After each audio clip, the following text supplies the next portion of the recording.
Assalamualaikum teman-teman. Kalau ada dengar musik di belakang, tetanggaku lagi karaoke.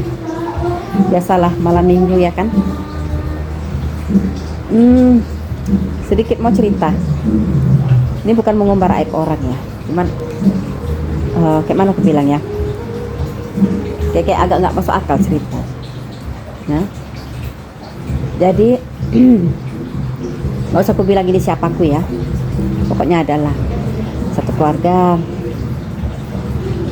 dan nikah anaknya nih ya kan, anaknya satu dan nikah dah, punyalah anak tiga selama hampir 8 tahun pernikahan. Si suami istri, sebut aja lah suaminya siapa namanya ya, kita anggaplah namanya Andi, bininya kita bilang aja namanya Tina ya kan. Jadi selama 8 tahun menikah si Andi sama si Tina ini nah, punya 3 anak, selalu aja bertengkar. Bertengkar masalah sepele pula itu. Kok udah bertengkar, merajutnya bisa berhari-hari. Terus kadang kalau udah kalap si Andinya main fisik. Terus apa penyebabnya? Masalah si laki bini ini. Ceritanya si bininya ini, si Tina nih, kuranglah menjalankan perannya sebagai seorang istri. Sarapan suami kurang diperhatikan, ya kan? Malas masak. Ngurus anak pun antara mau dan tidak. Kenapa aku bilang antara mau dan tidak? Kadang mak cakapnya anaknya pup, mentang-mentang pupnya di pempes, bentar lagi lah. Jorok ya kan? Ih. Aku paling nggak tahan kalau udah kenampak apa anakku pup gitu ya kan. Mau dia lagi tidur, karena kan waktu anak-anak bayi ini kan mau juga kayak gitu kan, dalam posisi tidur terpup dia ya kan. Aku nggak peduli, aku bangunkan aja, aku ganti pampersnya. Pernah juga tuh si Arfi udah umur 3 tahun kan, nggak sengaja pup dia di celana dia pas lagi tidur, aku bangunkan, aku geret kamar mandi. Nggak bisa aku kayak mama yang lain tuh ada yang tahan, biarkannya aja anaknya berak walaupun tertampung di pampers. Wih, jijik aku. Jadi nah, buat keselnya lagi si Andi ini, tiap dia pulang kerja, ya namanya suami lah, kita maklumi, namanya suami itu kan pengen lah dia pas pulang kerja anak biniknya udah beres lah, udah mandi, udah wangi, udah makan gitulah ya kan. Pasti seringannya suami kayak gitu maunya ya kan. Kadang pulang kerja udah mandi nak, udah makan nak, pasti kayak gitu. Posisinya si Andi ini pulang dari kerjaannya sering-seringnya jam 7, jam 6. Kadang kalau lembur bisa sampai jam 8 dia. Pernah lah dia pulang jam setengah 8 dia pulang. Sekali pulang anaknya belum mandi, belum dikasih makan, dah mengamuk, berantem lah laki bini. Terus sampai nyuci piring pun malas juga, nyapu ngepel rumah pun ya seperti itu lagi, antara mau dan tidak. Kalau nggak jorok-jorok kali nggak mau lagi sapu pel ya si biniknya ini. Itu aku dengar cerita aja lah ya, nggak tahu lah aku kehidupannya. Pokoknya cerita orang inilah yang tahu kehidupan si Andi Tina itu kayak gitulah ceritanya sama. Ya kalau hanya dengar dari cerita orang itu, ya kita kesimpulan aku ya parah lah sebagai istrinya ini ya, si Tinanya ini sebagai seorang istri. Ya aku pun kalau aku banding dengan diri aku pun malasnya orangnya. Jujur aku pemalas aku. Cuman yang namanya sarapan suami, itu aku jujur, sarapan suami itu jarang aku sediakan. Kenapa? Lakiku banyak tingkah. Aku kalau ngadepin orang banyak tingkah bagus, kok selesaikan sendiri masalah kok gitu. Kok bukan apa-apa, nanti aku belikan pulut. Tentu nggak dihabisi, alasannya banyak kali. Padahal kan aku beli cuma goceng. Misalnya aku beli lapis ya kan, lapis apa namanya itu? Lupis kan 1 biji kan 1.000. Karena aku belikan goceng 5 biji, seberapa banyaknya nggak dihabisi. Ya siapa mau makan? Kadang-kadang aku simpan dalam kulkas, sore aku ini tuh apa, misalnya lapar aku sore hari puncak, aku jadikanlah camilan aku itu si lupis itu. Nanti dibelikan ini lain lagi cerita, jadi aku malas. Ya udah bang, kalau apa udah beli sendiri aja lah, udah selesai perkara. Aku gitu, aku malas. Banyak kali masalah dalam hidup aku ya. Suka kau suka kau makan, nggak suka nggak usah makan. Aku gitu aja model. Tapi yang namanya bajunya ya tetap awak cucikan, ya kan, tetap awak gosok, ya kan. Namanya istri, semalas-malasnya pun ada sedikit banyak harus layani suami juga, ya kan. Anak ya diberesi, aku ya alhamdulillah setiap suami pulang, ya kan, memang suamiku sering pulang malam memang, ya, alhamdulillah anak udah makan, udah mandi, nggak sampai yang nggak mandi, nggak tahu lah aku bilangnya. Jadi balik lagi ke cerita, kayaknya air aku udah mau penuh, bentar ya, aku mau ini stop dulu ya, mau matikan dulu airnya. Lanjut, rupanya belum penuh, masih jauh lagi airnya. Aku pikir tadi udah mau penuh embernya, kan rupanya setengah pun belum, salah dengar aku. Sampai mana tadi cerita si Aditina ini?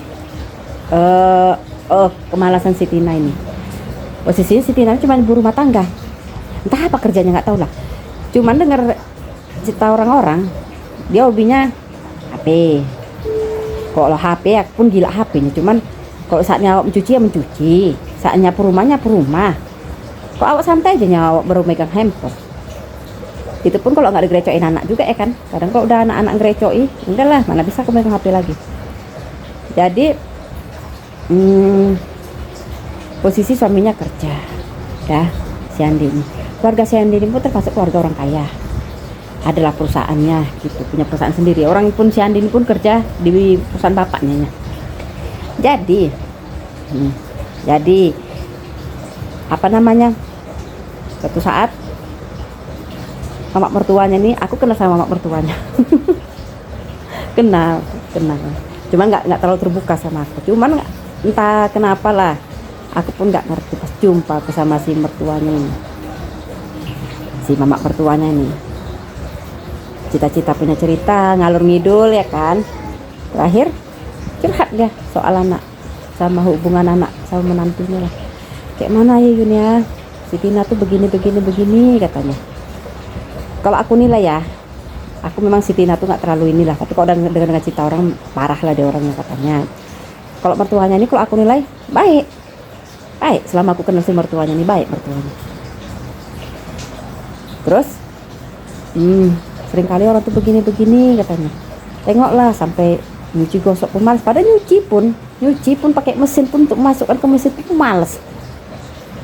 Mau dia laundry coba, kan bodoh ya.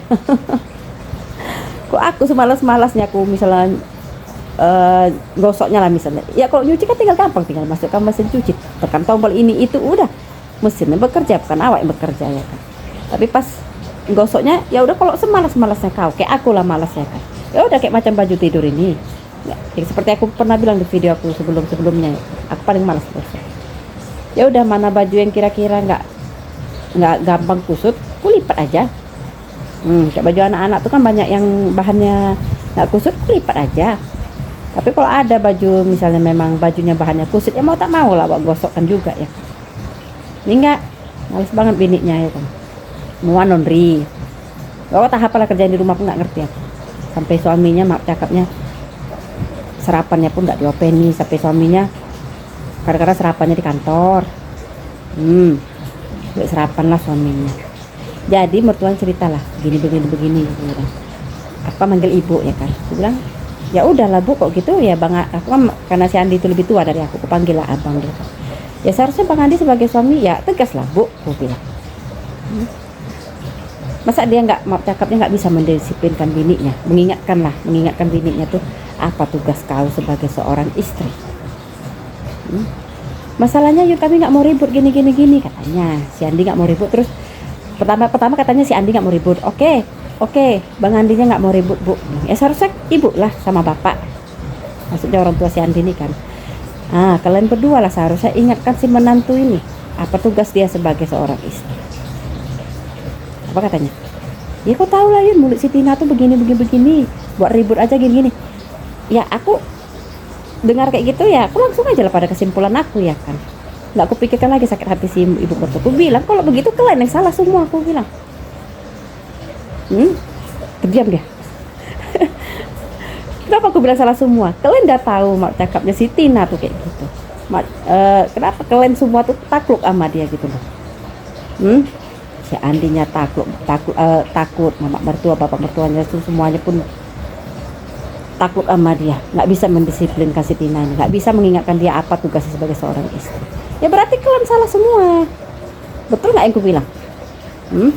Aku sebenarnya nggak mau ibaratnya mau komentari kehidupan rumah tangga orang, enggak. Cuman kalau orang udah curhat sama aku, ya aku keluarkan aja apa yang logika di kepala aku. Ya aku bilang aja gitu. Aku bilang kalian nggak berani mengingatkan dia, cuman diam kalau dia bertingkah. Ya itulah membuat dia makin ngunjak. Betul nggak yang aku bilang? Sampai ini mak cakap sampai aku bilang, mak cakap bu, kan kalian yang berkuasa, kalian yang punya perusahaan, kalian yang menghasilkan. Kalian ancam aja, misalnya kayak si Bang Andi tuh, kalau dia berani aja ngancam bininya, kalau kau nggak mau menjalankan tugas kau sebagai bini, keluar kau dari rumah ini. Yakin aku berubah bini ya? Ada bini yang kerja, mau nyari makan apa dia coba? Mau nyari duit di mana coba? Ya itu kalau dia mau nyari kerja. Aku bilang gitu sama si mama mertuanya, gitu kan bu, usir dia dari rumah kalau dia tidak mau menjalankan tugasnya. Oke lah dia tidak ngopain lagi, setidaknya anaknya, anaknya diopain. Sampai anaknya pun nggak diopeni, sampai mandi suka telat-telat sampai malam-malam mandinya, makan nggak diopeni, itu kayak mana ceritanya coba? Udah parah kali. Berarti kalian punya andil salah semuanya. Gitu kan aja lah langsung. Dibilang lantam menurut aku memang, tapi ya rasa aku nggak masuk akal. Jadi bikin orang ini sama ini si perempuan satu ini. Kok bisa lah orang ini yang punya duit, punya kuasa gitu, takut sama satu orang perempuan? Kok alasannya nggak mau ribut, nggak mau malu? Masalahnya kok dengar cerita ya, semua orang di lingkungan di keluarga orang ini, baik itu kolega orang ini, kawan-kawan orang ini ya kan, katanya udah tahu sifat si Tina tuh kayak mana. Nggak perlu lagi kalian malu. Kalaupun misalnya Bang Andi mak cakapnya, aku nggak bilang cerai ya, ibaratnya diancamnya dulu, diusirnya lah sementara waktu siapa ini si Tina ini. Terus orang tahu, orang pun nggak akan nyalakan si Andi. Karena seperti yang cita-cita orang ini sama aku, memang semua orang udah tahu sifat Tina tuh kayak mana. Mak cakap ya, sampai mamanya pun nggak suka sama dia, mama kandungnya nggak suka sama siapa ini, si Tina ini. Nggak usah malu bu masalah itu, yang penting kalian bisa disiplinkan dia, aku bilang. Makanya dia semakin melunjak, nggak tahu tugasnya sebagai seorang istri itu karena kalian juga, kalian yang membiarkannya kayak gitu. Nah kayak gitulah aku bilang sama si mama mertuanya. Melunjak dia kan, malas menjadi-jadi kan bu. Iya sih, dia coba bilang gitu, iya sih. Itu kalian dari sekarang tuh berani ambil tindakan, aku bilang. Jangan kalah sama satu. Masa aku seumur-umur hidup ya kan, baru kali ini orang yang tak punya kuasa, yang tak menghasilkan uang, bisa naklukkan orang yang berkuasa, yang punya uang kayak keluarga laki, ya kan? Mantap ya kan? Astagfirullahaladzim, ya Allah Robi, aku bilang. Ya Allah, aku pikir aku malas, rupanya ada yang lebih parah dari aku. Sampai itulah nggak masuk akal itu, aku masalah pup aja. Aku membayangkannya jijik aku ya, betul. Bisa dibiarkannya anaknya tuh. Itulah cerita salah satu orang yang pernah kerja sama dia kayak gitu juga, cerita sama aku juga gitu. Bisa nanti tuh Kak Yu, nanti anaknya lagi tidur ya kan, pup dikasih tahu, aku kasih tahu lah Kak ini anaknya begini, udah nggak apa-apa lagi tidur. Aku kan nggak bisa kayak gitu, ya Allah. Jadi kau biarkan aja gitu. Ya, kayak mana? Aku sebenarnya gelik Kak, katanya mau aku apain nggak boleh sama dia, katanya biarkan aja nanti terbangun coba. Kalau aku jadi pembantu dia nggak peduli aku, biar aja gaduh-gaduh lah. Aku paling nggak bisa anak digitukan, betul. Anak dibiarkan lengket itunya dia apa aja. Nggak bisa aku, betul nggak bisa. Aku orangnya paling nggak bisa kayak gitu. Bukan aku sok bersih kali, nggak. Aku kalau untuk urusan pup aku jujur. Nggak mau tahu aku dia mau lagi tidur si anak ini, ku bangun kan, ku beres sih. Nggak bisa aku kayak mama yang membiarkan anaknya walaupun pakai pampers, nggak bisa. Tuh. Aku bilang sama si pembantunya tuh, aku bilang kalau aku itu ya udah biar ku beres si anaknya, biar aja ngamuk deh. Gaduh-gaduh lah. Aku kalau ada perbuatan majikan aku yang nggak masuk akal, berani aku ngelawan, betul. nggak masuk akal rasaku, ngomong aku ya suka gak suka lu orang itu, suka kok pakai aku, nggak suka udah berhentikan aku gitu aja udah, bisa aku cari yang lain kok. Yang penting aku masih mau nyari kerja, insya Allah kok dicari dapatnya itu. Kecuali kalau kita ongkang-ongkang aja di rumah, golek-golek tidur kerjanya, iyalah nggak dapat apa-apa. Gitu aja lah ceritaku, cerita yang rasaku kurang masuk akal. Terus kalau kalian tanya kayak mana kelanjutan ceritanya, masih kayak gitu juga. Ada perubahan, masih sama, betul masih sama. Aku ya udah, aku bilang sama ibu itu, pokoknya inti permasalahannya waktu terakhir kali lah kami curhat-curhatan, inti masalah dari kalian semuanya. Kalau kalian bisa tegas, keras sama dia, insya Allah kemungkinan besar dia berubah. Ini dia kayak gini karena perbuatan kalian juga, aku bilang, karena pembiaran dari kalian itu. Gitu iya aja udah, masuk pun gak terima ya sudah, bukan masalah aku itu. Udah lah ya, udah selesai lah ceritaku nih. Sekali lagi aku bukan menggibah ya, bukan apa, ini untuk pelajaran kita aja. Karena ya kita lah sebagai seorang istri ya, semalas-malasnya kau ya bergerak juga lah untuk melayani suami, ngerawat anak kita. Aku bukan sok menasihati ya, enggak, aku malas juga. Cuman kalau banding-banding dengan cerita tentang si Tina nih, aku bisa bilang aku lebih mending dari dia. Nah, tetap juga lah mau masak kan, walaupun masak ala kadarnya. Aku soal masak pun malas nih, cuma sekali mau juga aku masak. Ya nggak total, nggak mau masak total itu kayak maaf cakap si Tina tuh, itu nggak gitu juga. Udah lah ya, sampai jumpa di video curhatan aku selanjutnya. Ya, selamat malam minggu. Assalamualaikum.